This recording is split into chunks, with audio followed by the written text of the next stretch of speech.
ఏపీలో జీపీఎస్ అమలు తేదీ సూచిస్తూ జారీ చేసిన ఉత్తర్వుల్ని ప్రభుత్వం పక్కన పెట్టింది. గెజిట్ నోటిఫికేషన్ నిలుపుదల చేస్తూ సీఎం చంద్రబాబు నిర్ణయం తీసుకున్నారు.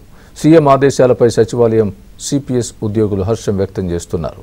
గతంలో ఉద్యోగులపై పెట్టిన 1600 కేసుల విషయాన్ని మంత్రి లోకేష్ దృష్టికి తీసుకువెళ్తామంటున్నారు ఉద్యోగులు. దీనికి సంబంధించి మరింత సమాచారం మా ప్రతినిధి సత్య అందిస్తారు. సత్య, ప్రస్తుతం మనతో మాట్లాడేందుకు సచివాలయ సిపిఎస్ ఉద్యోగుల సంఘం అధ్యక్షులు కార్యదర్శి ఉన్నారు. అదేవిధంగా ఏపీ సిపిఎస్ ఈఏ నాయకులు కూడా మనతో ఉన్నారు. ప్రస్తుతం వారితో మాట్లాడదాం. సార్, ఈ జీపీఎస్ అనేది మీ మీద బలవంతంగా రుద్దారు. మీరు ఎన్నిసార్లు చెప్పినా, మంత్రుల కమిటీకి చెప్పినా ఎందుకు మీ మీద రుద్దారు? అదే సమయంలో ముఖ్యమంత్రి తీసుకున్న నిర్ణయం మీకు ఎలా అనిపించింది?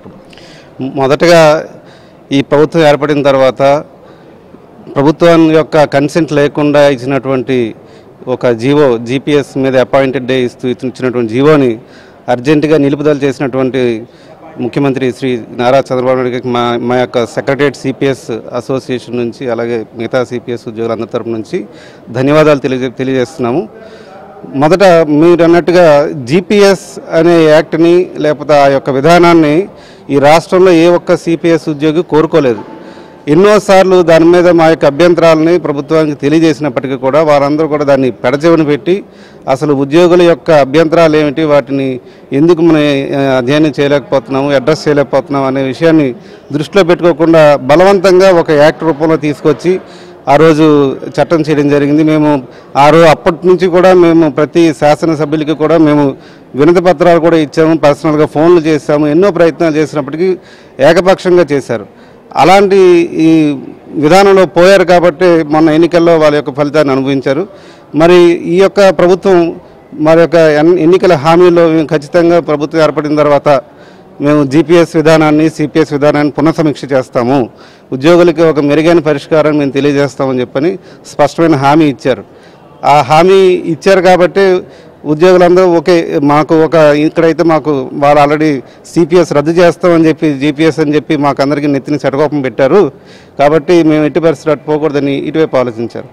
సో ఇప్పుడు ప్రభుత్వం మీద ఉన్నటువంటి బాధ్యత ఏంటంటే, ఇప్పుడు ఏదైతే హామీ ఇచ్చారో ముందు జీపీఎస్ యాక్ట్ ఏదైతే చేశారో ముందు దాన్ని వెనక్కి తీసుకొని ఉద్యోగ సంఘాలతో అందరితో చర్చించి దీనికి ఇతర రాష్ట్రాలు అలాగైతే ఓల్డ్ పెన్షన్ వెళ్తున్నాయో ఆ యొక్క విధానాలు కూడా చర్చించి ఒక ఫైనల్గా ఒక కంక్లూజన్కి రావాలని మా యొక్క విజ్ఞప్తి. దీని మీద ఒక అడుగు వేయాలని చెప్పని ఉద్యోగ సంఘాలతో తరపున మేమందరం ప్రభుత్వాన్ని రిక్వెస్ట్ చేస్తున్నాం. గత ప్రభుత్వం అధికారంలోకి వచ్చిన వారం రోజుల్లోనే సిపిఎస్ రద్దు చేస్తూ ఉంది, మోసం చేసింది.